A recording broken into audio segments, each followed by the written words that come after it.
un nuevo encuentro de Convergencia Candegave. Claramente no soy Marcelo. Los que no me conocen, soy Miguel Candegave, administrador de la universidad, hijo del doctor Marcelo y nieto del doctor Eugenio Candegave. Hoy tenemos el honor, otra vez, de compartir una nueva tarde con una gran maestra de materia médico-homeopática, una compañera incansable para mi abuelo, quien la definió como su discípula en el estudio y enseñanza de la materia médica comparada.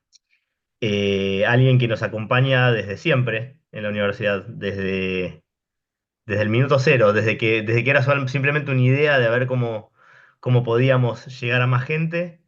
Ella y Horacio fueron de los que se iniciaron con nosotros en este camino. Por eso es un gustazo enorme para mí poderla presentar por primera vez, Alberta Cumaldi. Hola Betty, bienvenida. Hola, Miguel, muchas gracias, muchas gracias. Ya hace muchos años que nos conocemos, como vos decís.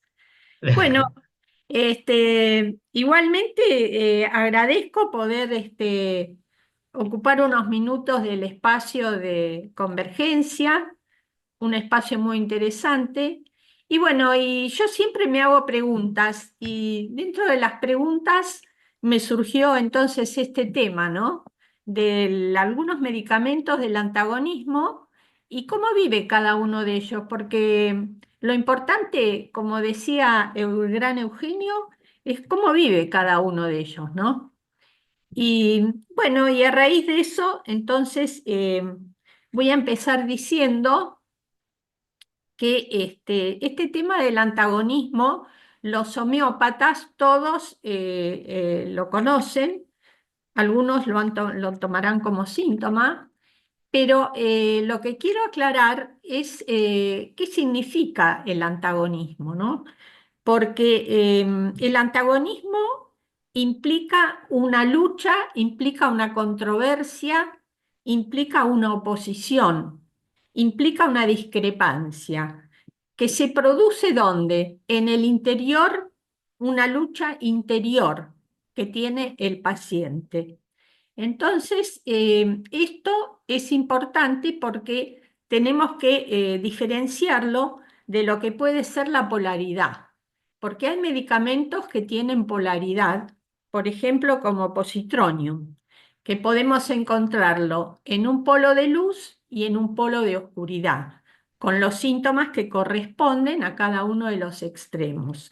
Y el mismo experimentador aclara en la patogenesia que no tiene ningún problema en estar en un polo o en el otro, pero que eso no le genera ningún conflicto. Entonces, allí ya vemos la diferencia, que no tiene conflicto el que está en polaridad o presenta situaciones o síntomas de polaridad, mientras que el que tiene el síntoma antagonismo sí tiene un conflicto interno y es una lucha ¿entre qué?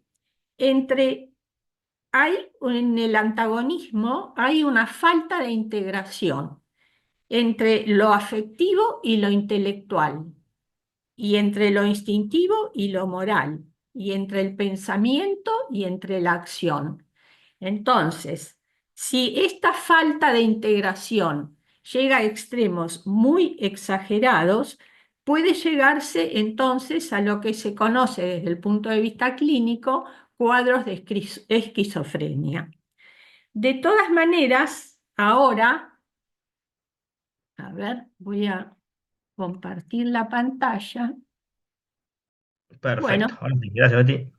bueno, entonces, hoy voy a tratar de hablar sobre cómo lo expresa o cómo lo vive un medicamento que es vegetal, un medicamento animal y un medicamento mineral. Esta hermosa flor que vemos acá, que nosotros conocemos como lilium, de la familia de las liliáceas, se llaman comúnmente azucenas o lirios.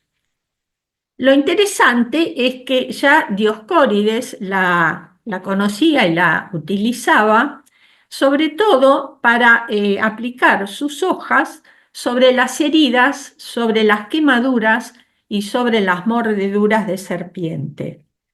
Y también fue utilizada, sus bulbos sobre todo, fueron utilizados en infusiones para limpiadores del tracto genital femenino.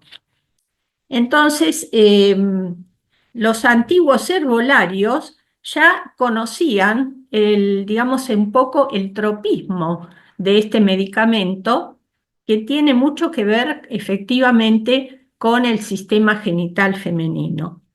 Pero la flor en sí eh, a mí me llamó la atención de dónde saca esta información, este medicamento, cómo es que le surge un antagonismo tan particular como vamos a ver en este remedio.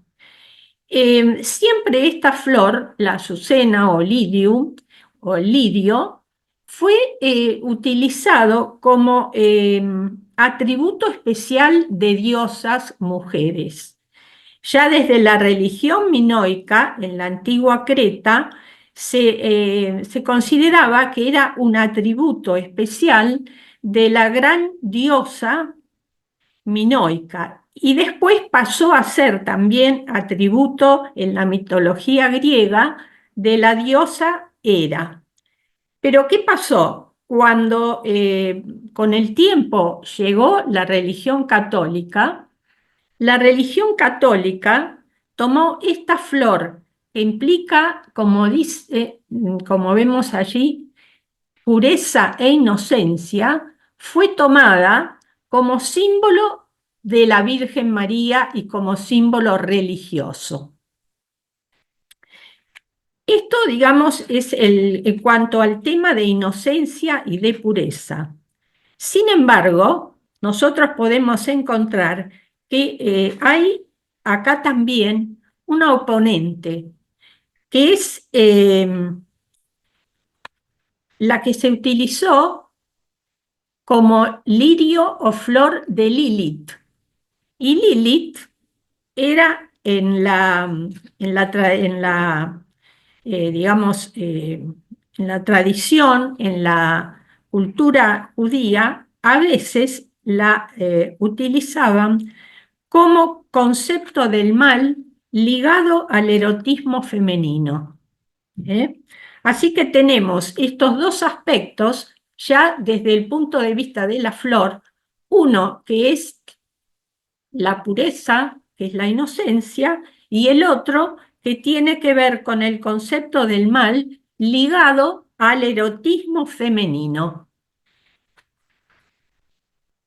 Así es como entonces encontramos en esta planta y en este medicamento que, por ejemplo, hay un fitoesteroide.